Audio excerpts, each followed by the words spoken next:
All right. So the next few questions are about disciplining youth. How are youth disciplined under the neoliberal project to quote unquote toe the line? Where are the specific pressure points located presently in society? No, I love the notion of pressure points.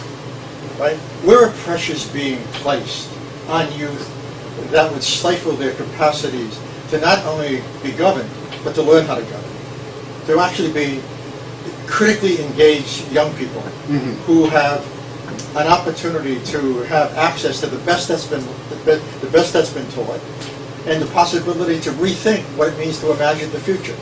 And where do you begin here? I mean, first I would begin with raising questions about the social conditions that enable young people in the first place to even imagine a future that matters.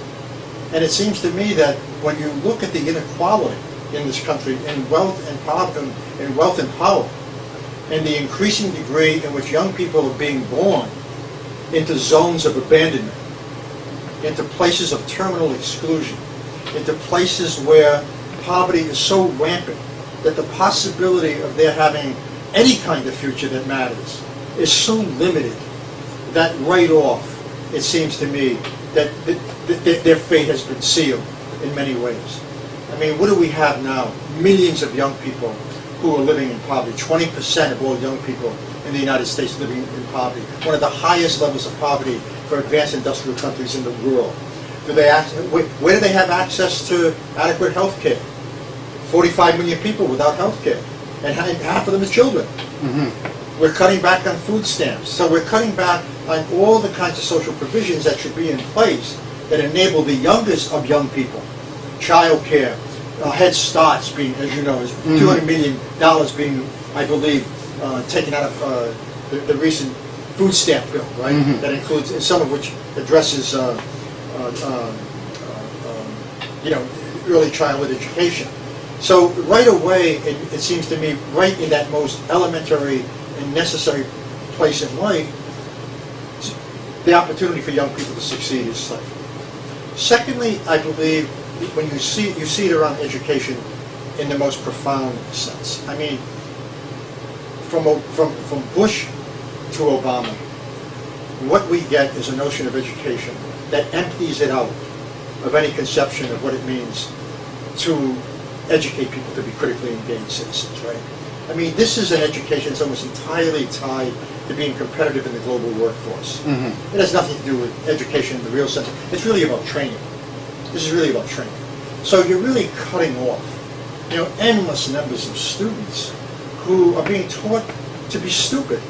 They're being taught how to learn how to take a test. They're being taught to fill in bubbles. They're being taught that knowledge is purely instrumental. Secondly, you're seeing schools increasingly militarized. The third thing, increasingly militarized. So all of a sudden students find themselves in schools and they increasingly accept as a normal part of everyday behavior cameras in every room, cameras in the car, police in the car. So that this question of being under surveillance, not only jives with a notion of reality TV where that's entertainment, but it's now just a part of everyday life. So you have a generation of young people who are being taught that to be watched, to have their privacy invaded in such an overwhelming way, to be viewed as a generation that is untrustworthy and has to be watched, becomes coded into a logic for them that increasingly, it seems to me, certainly produces some young people who buy into this logic, and young people who resist, but more probably who don't than do. So you really have a culture of conformity emerging among many young people who really are surrendering and are taught to surrender their capacities for critical engagement and civic engagement to the state. Next, of course, you have a generation that doesn't have job opportunities. I mean, jobs are being shipped overseas. I mean, jobs are being watered down. Corporations refuse to spend their profits. You have programs being taken away in which there's no jobs training program. Where's the Marshall Plan for young people in the United States? Where is it? I mean, if we can spend millions of dollars to build an F-35 jet, which basically doesn't work, and the military doesn't want it, but of course the defense industries want, and billions of dollars go into this, and they go there rather than going into education. So let's not say this is about austerity. It's about priorities. That's different. And so it seems to me youth and the investments that we need to make in young people are simply not a high priority. In fact, they're basically a non-priority at this point. So my next question is, like, how is student debt used as a tool to condition youth mentally and economically? Say that again. How can what? How is student debt used as a tool to condition? I think that student debt is a form of slavery. I mean, it's become a form of servitude in which you create a subaltern class that's so indebted that it can't possibly think about public service. How can you think about public service when most public service jobs pay almost nothing? Yeah. Right? So what do? So you work for corporations. So you toe the line. So you find yourself in the industrial labor force in which you don't do anything that would challenge your position because jobs are so rare anyways, and you have to pay off your debt. I mean, I see the debt. I mean, the debt does two things, right? One, it enriches the banks. That, first of all, they make huge profits on this. Secondly, it ushers students into a wild zone of conformity, where they're burdened with this debt and have to make sure that they can somehow pay it off and be enormously comfortable, leading a very quiet life and not disturbing anybody so they don't lose their job. And thirdly, it seems to me it so diminishes their hopes for a better future, because what it does is it makes time a burden rather than a luxury. And when time's a burden, you don't have a lot of time to think about changing the world. You have a lot of time to think about simply surviving. And that detracts from any sense of social and individual agency. So what you are creating basically is a group of young people who are so indebted and overburdened by these chains of financial slavery that sort of mimic the new financial services and the power that they have. They don't put people in jail, they just put them in debt. But it's like jail. It's no different, really, in some ways. I must tell you, as somebody who is in the autumn of his life, who went to school on a basketball scholarship, and when I lost that scholarship because I quit the basketball team and had to pay tuition of $400 a year, and graduated with a loan of $500. And now I meet young people who have a debt of $50,000. $50,000, the average debt is $25,000. Andrew, that's unimaginable to me. I have friends who have debts of over $100,000. I mean, it's unimaginable. I mean, I don't know how it takes 20, 30 years to pay off this debt. That's servitude for 30 years, indebted to the banks, indebted to the corporate, to a form of corporate logic, indebted to a form of corporate values that shut off the possibility, in many ways, of thinking about what it would mean to live a life in which your conscience mattered, rather than chasing, where the money is.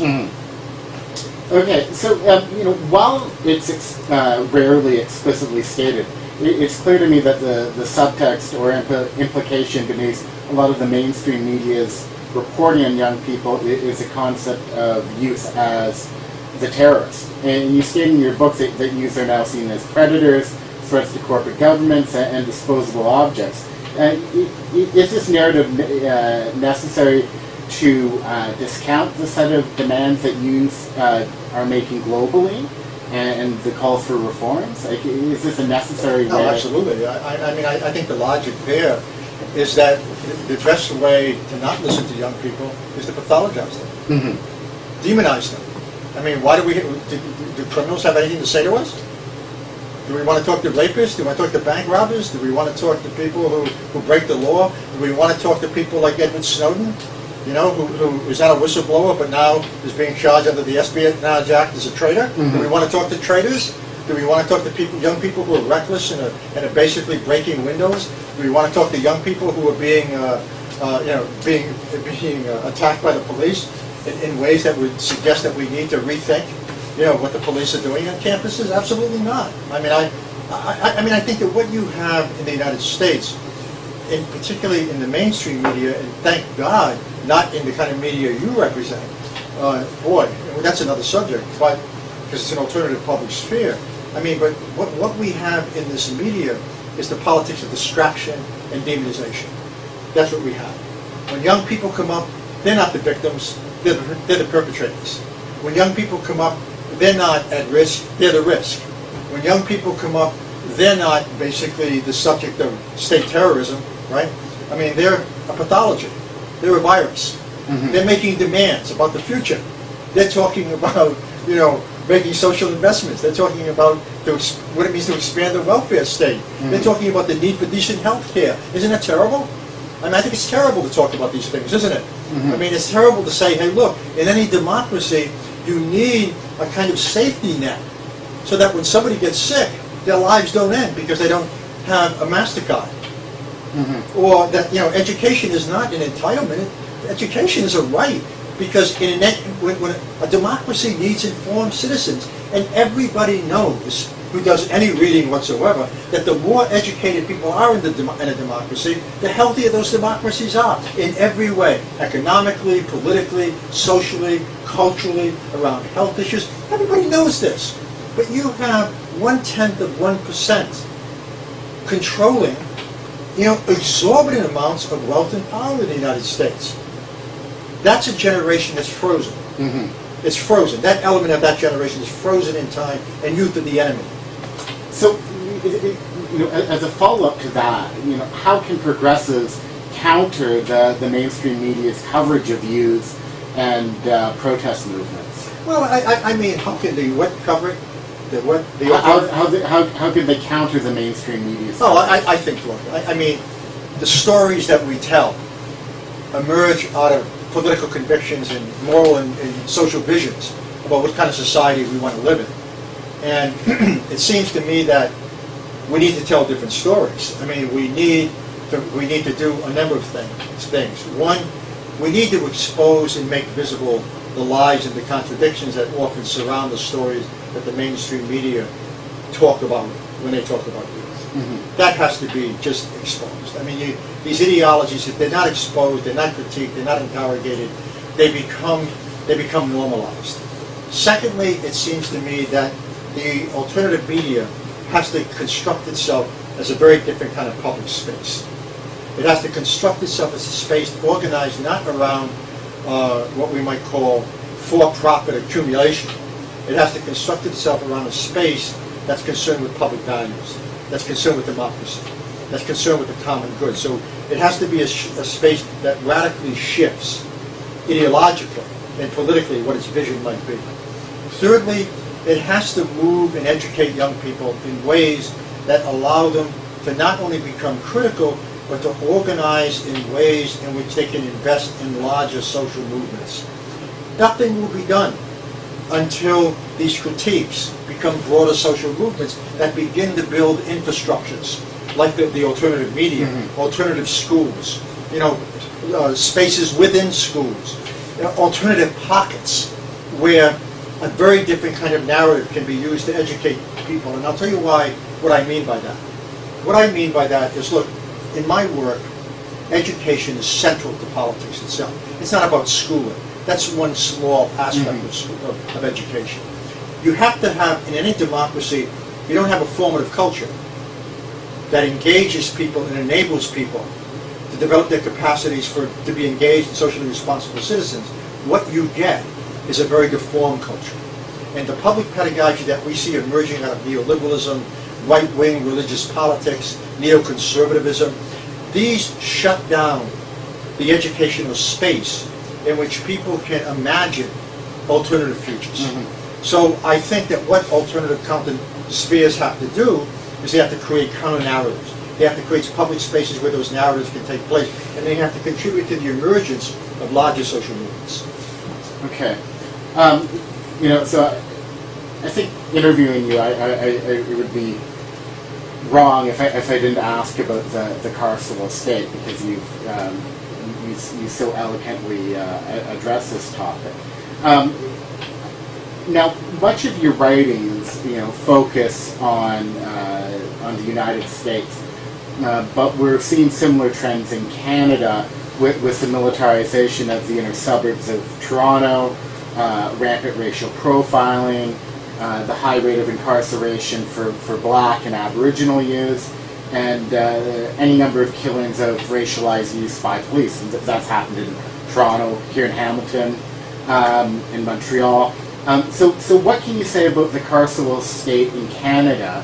Are governments in Canada simply adopting the tactics of the neoliberal project that we've seen in the United States, or are there differences up here? I mean, let's begin with the adoption question first. Right? Okay. I mean, as you've eloquently stated, I mean, all those trends speak to something pernicious. And what it speaks to is the failure of the neoliberal state, which we have here, modified by, fortunately, some elements of the social contract. Right? What we have is a state that's become more aggressive in turning its back on basically the obligations that it might have to the public good. And by turning its back on the public good, it now mimics what we have seen happen since the 1980s in the United States. It hollows out the social state and resorts more and more to basically criminalizing what in fact are social problems. You criminalize homelessness, right? You criminalize poverty. You know, those elements of the population that are outside of the logic of the consumerist ethic or are seen as racially other now become disposable. And in the midst of all of that, you see a police presence and the emergence of a carceral state taking place that really mimics a stage in the early 80s in the U.S. Very dangerous. I mean, I think that what your question presupposes is there evidence of an emerging carceral state in Canada? And I would say absolutely. And this thing has to be looked at very carefully. It has to be judged in terms of its historical emergence and the reasons for it. And it has to be understood within the increasing prominence of a government that places enormous investment in a neoliberal logic, which is, as Thatcher said, society doesn't matter. We have no such thing as society. We just have individuals and families. Or as Reagan said, governments are not the solution to the problem. And that's the ethic we're following. That ethic creates two things, at the very least. It creates a society that increasingly criminalizes social problems, and it creates a culture of cruelty, in which all modes of dependency and help, for the most part, now are pathologized. And we see that happening all the time. Cutback in health services. I mean, for instance, Canada, not only in Quebec, I mean, banning young people who wear masks. I mean, my God. I mean, that's almost like that's out of... That's a national law now. Huh? It's across Canada now. Across Canada. Yeah. I mean, that's almost buffoonery. That's an act of buffoonery that mirrors the fear that the state harbors towards young people. Yeah. And its willingness to invoke the police as tools to basically enforce what is in fact a laughable law that really suggests an enormous... It doesn't suggest the power of the security state alone. It suggests the power of the insecurity state. A state that so trembles at the thought of it being questioned, so trembles at the thought of its logic being interrogated, so trembles at the possibility that maybe there's a better way to understand how to serve the public good, rather than invoke those laws or buy F-35s. This insane jet that can't fly. Yeah. From the United States. Right. Okay, so let's just go back to one question that I want to ask that you mentioned in the first part. You mentioned that the head of the NSA or one of the generals, wants to weed out the anti-authoritarian complex in my generation. Do you think they can do that? No, of course it's silly. I actually think that while they may shut down those traditional institutions in public spaces that offered those kinds of educational possibilities for young people, what they never understood were two things. They never understood that the separation of power from politics, which is how you define a global elite, right, also applies in some ways to young people. That with the new technologies, that what we now have is we have young people now communicating across national boundaries in ways that actually empower them. in ways that allow them to engage in conversations that share all kinds of arguments and insights about what's happening to these generations and what they have in common. But nobody envisioned the power of social media. Mm-hmm. I mean, that generation doesn't really know how to use it, except to censor it, right? And I think that what we're finding is that there really is a kind of subterranean set of civic and public values among young people, in which that technology is not just being used to talk about how you took the dog out last night, or to mimic celebrity culture, that it's become the most potent political weapon this generation has, in both informing each other, getting access to information that's not available in the dominant media, and in some way educating themselves and organizing themselves in ways that are really making traditional politics not obsolete, but terrified of the possibility of new modes of social organization and politics. They can't stop that. They really, unless they revert to just an overt totalitarian stance of the sort that we see in China, of the type of sort of thing that we increasingly see in Turkey, of what we've seen in Iran, and what they tried to do in Chile. They're just not going to be done, you know. I mean, the future belongs to young people. I'm sorry to say, it belongs to young people. It's just a matter of time. I mean, the contradictions, the greed, the organized corruption, the massive gap in inequalities, it just can't sustain itself. And the good news and the bad news. The bad news for the system is that the collateral damage for these kinds of contradictions are now falling on young people more than anybody else. The good news is that they're waking up to that. You know, when they say, you know, when the Occupy movement or the Quebec student movement says, this isn't just about tuition, this is about social services, this is about the corruption of the social state, this is about a notion of democracy in which we're not being represented. These are really quite radical demands, because what they do is they speak to what I want to call the emergence among your generation of a new radical imagination. One that almost mimics that old saying from the May 1968 revolt, right? Imagine the unthinkable.